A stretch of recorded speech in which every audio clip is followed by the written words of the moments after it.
and opening the ace-9. You could open bigger here, given that this guy's a weaker player, or presumably recreational.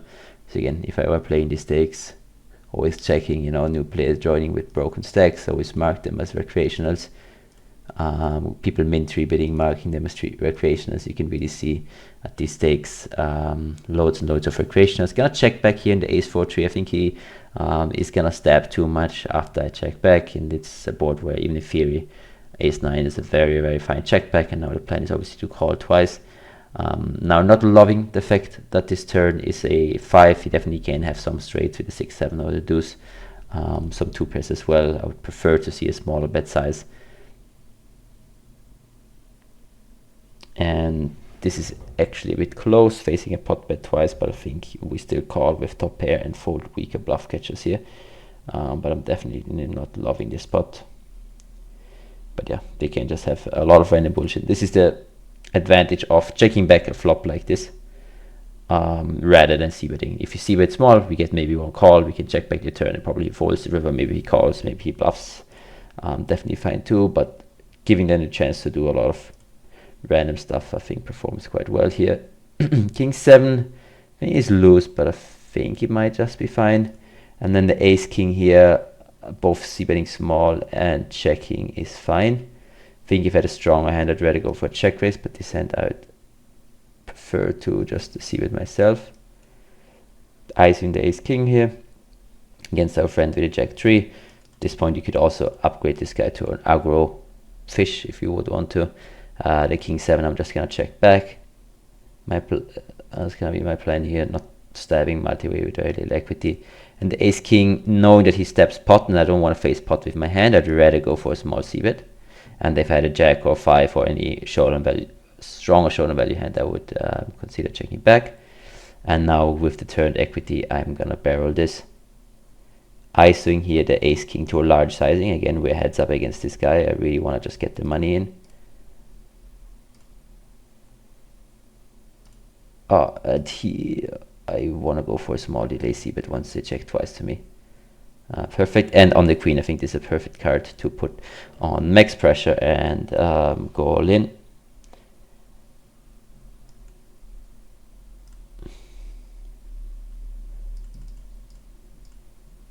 Calling the deuces against the min open with 2 recreationals behind, and we take it down here.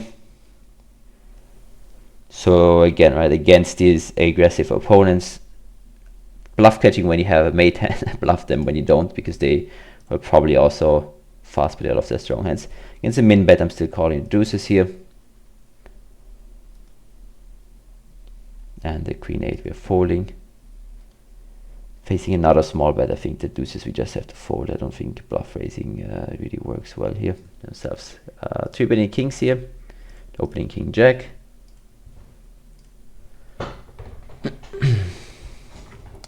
Pretty good board, just trying to get the money in. At this point, ISO in the king 9 suited, pretty strong hand, so I'm gonna size up. Against this passive guy, I'd rather go for c-bet. If I were playing against this guy, I'd rather check back. And yeah, I think something like 40% works well. 9s is now just too weak to bet, so I'm gonna check this behind. Turning a king, and we see a lead. And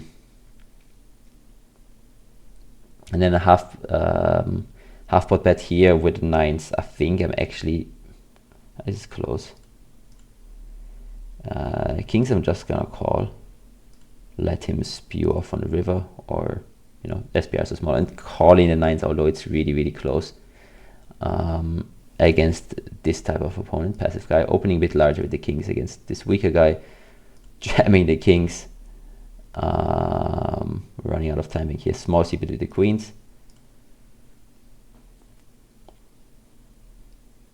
The kings here against an aggro guy. I mean, in position, I think we just have to c-bet, and the queen's now checking. Even though this guy is aggressive, I think a c-bet performs better, but I'm gonna give him the chance to do something by just going small here. And queens between block bet and checking, I think I prefer a really small block bet. and the ace-5 just calling. Don't want to 3-bet fold, don't want to 3-bet jam.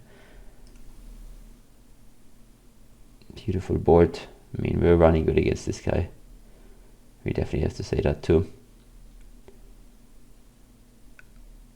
Just calling, letting him do his thing.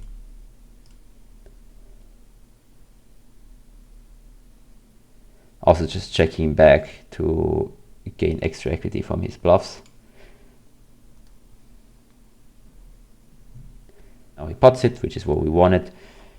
Can we still value jam after he checked the turn? We still do beat weaker ace-x hands. So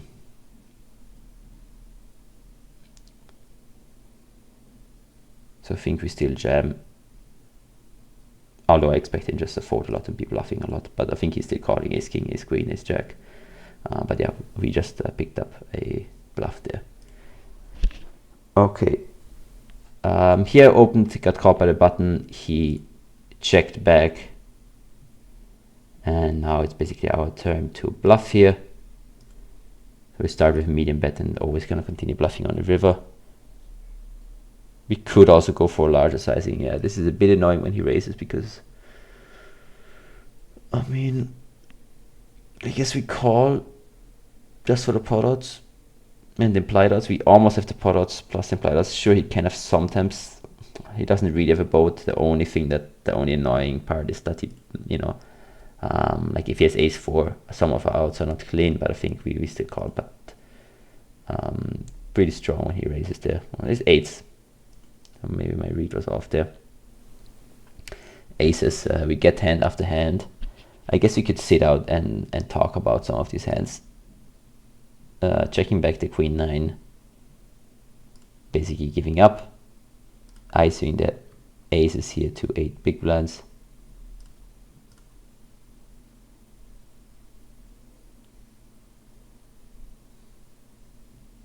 Unfortunately get a fold. See the king on the turn. Going for a small delay bet on a good card for me. And we take it down.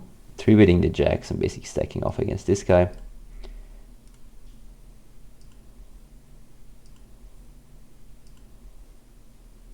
Let's quickly go to jacks. Obviously we're all in here. It could also check back. Let him do something stupid. Or go for a really small bet. Yeah, we take it down. Gonna go for a small delay c-bet here with the ace-8.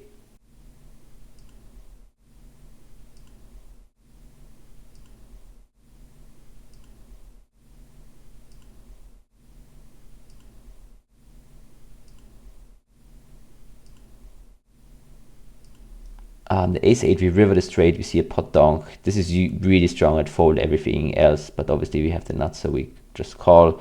The question is, can we maybe go for a small raise to get called by 2-pair? How often does he have 9-8? I think we can go for a small raise here. Really just trying to milk out some value from 2 pairs here. And to be honest, fold if he jams to the top. I don't think he's ever jamming anything else other than 8-9 here. The ace queen just checking back on a flop, that's really good for them, and the turn I will keep on checking. We didn't see the snap call, so it likely doesn't have an 8. And he's also tanking a long time for, you know, if he did have a 9-8, I would expect him to re-raise quicker there. So I guess he has like a 2-pair hand. And like ace-5 here, 7-5, 6-5, trying to get max value for my ace. The ace-queen checks all the way down. I guess we can bluff now. Though I'm not loving this spot, but I also don't see him checking too many strong hands here twice. We take it down, which is great. Last hand here, this guy is in the tank, so I guess he really does have 2-pair, which is what we're targeting with such a small raise. Hoping he does find the call eventually. Unfortunately, we just take a fold. Pretty nice session. More action than I thought. I thought it's going to be slower than on Zoom. But yeah, it just shows how profitable, you know, playing regular tables over Zoom is. Although I guess we missed a bit more of standard play, there was a lot more action and a lot more exploiting recreational. I guess the graph kind of tells a story how obviously we're running super well, but yeah, just shows how much big of a edge and win rate you can have playing regular tables compared to Zoom. And also I hope it kind of gave you guys an overview on how I approach playing these stakes, really paying attention to the player profiles, paying attention to the showdowns. If I were playing off recording, definitely I'd also take more notes, look at more of the hands and then sizing tells, etc., that people are giving away, and then try to think of what the best possible exploit is, given our opponent type. Alright guys, I hope you enjoyed it. Let me know in the comments what you think of this different format. Hope it wasn't too chaotic. If you have any questions, feel free to drop them in the comments or in the Discord, and I'll see you in the next one. Bye bye.